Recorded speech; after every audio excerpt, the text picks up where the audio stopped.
we've lost half our snow. Here's my bird feeders. Just a couple of them. Half our snow is gone. It's supposed to be 40s and 50s all week, so we'll lose quite a bit more of this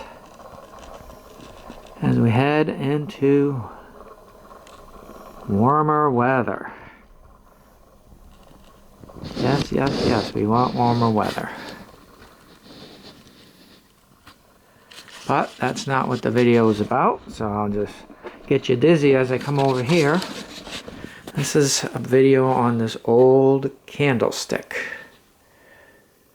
This candlestick was made in the early to mid 1600s. It's greatly damaged. That's why I was able to get it. Don't pass up damaged antiques, because you can get them for a fraction of what they would go if they were in perfect condition. Now, I already did a video on this one and the wick trimmer, or the wick snuffer, candle snuffer there. And you notice the hole. This is about 1700, 1725 French style. At this point in time, they had a seam. They couldn't make a solid or a hollow candlestick, so they made a seam down the middle. You can see it right there, all the way down, and on the other side. And the bottom didn't have it because it screws into this bottom here. Come on, camera. So, back in this day, they could only make solid candlesticks. But you'll notice on both of these a hole in the socket. And that was for picking the candle out if you let it burn too long and the candle became somewhat flush to the socket here. But notice on this one, they're square and there's two of them. One on that side, one on that side. Just made it easier. And how sometimes you can date these things is, if you notice on this one, it's almost perfectly square or rectangular.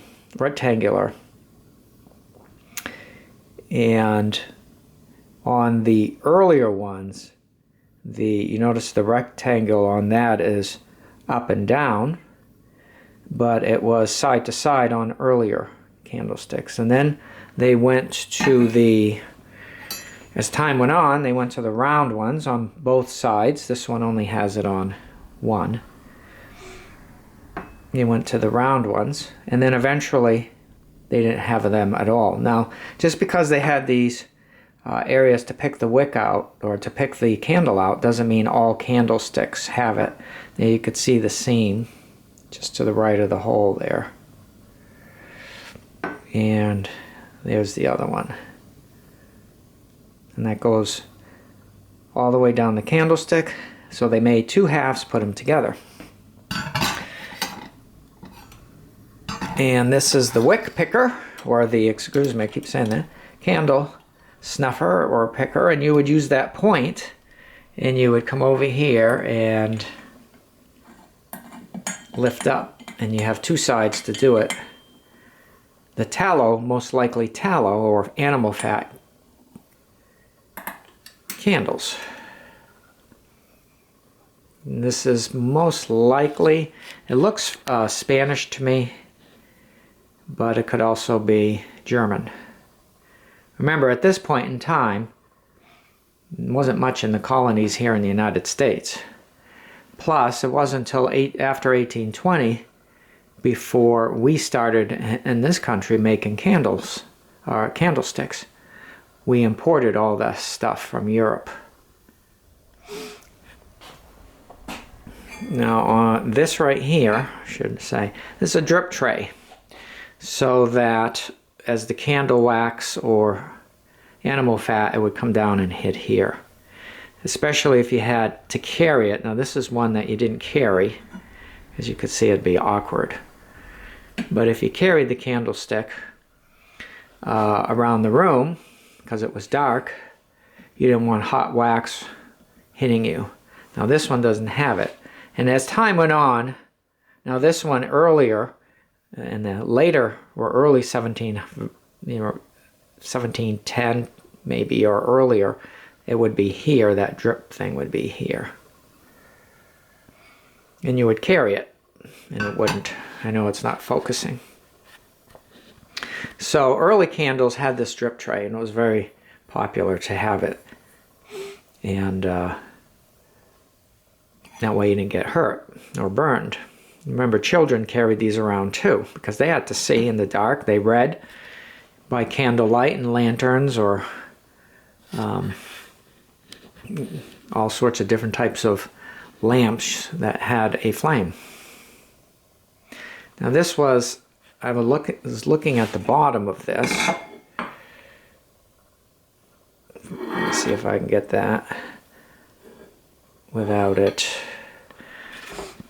All right, what I'll do is I'll just lift it. Notice, as in the other candlestick, see those little circular marks? That's lathe marks.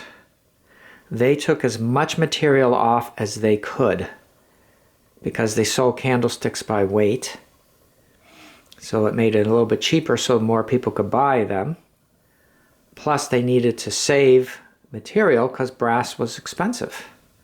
And this has a screw, or not a screw but a bolt with threads, as the other one does. The other one may,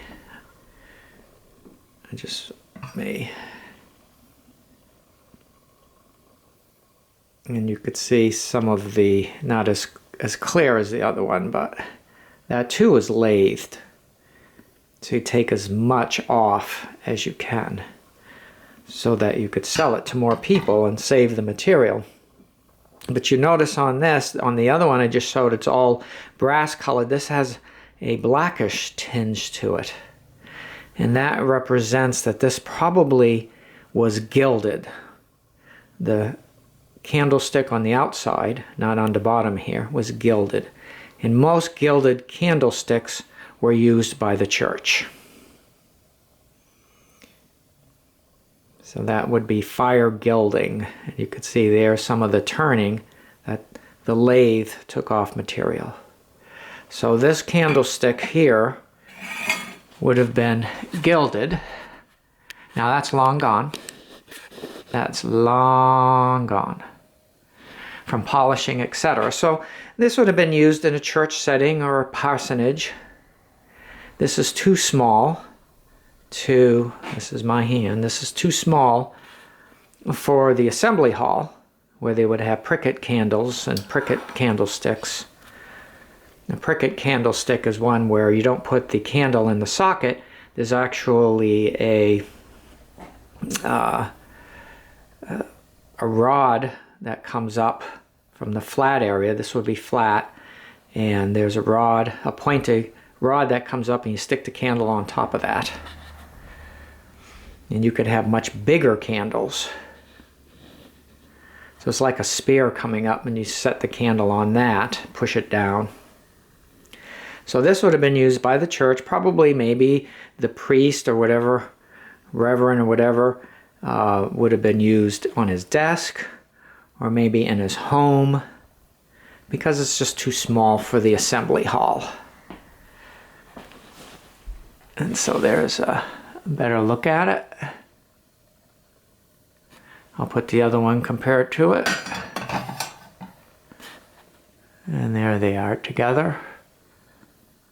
About 1720, 25 on the left, 1625, 1650 on the right, and a very late 1600s, early 1700s candle snuffer or work snuffer. And how, if you looked at the other video, as candles burned down, the wick charred, but didn't go away as they do today. So you had to come over and snip it. Snip the burnt wick as the candle burned down, and the ember got caught in there, and it was safe. So an old 1625, 1650. Have times changed in regards to lighting, what we take for granted today compared to what they had to use hundreds of years ago. Thanks for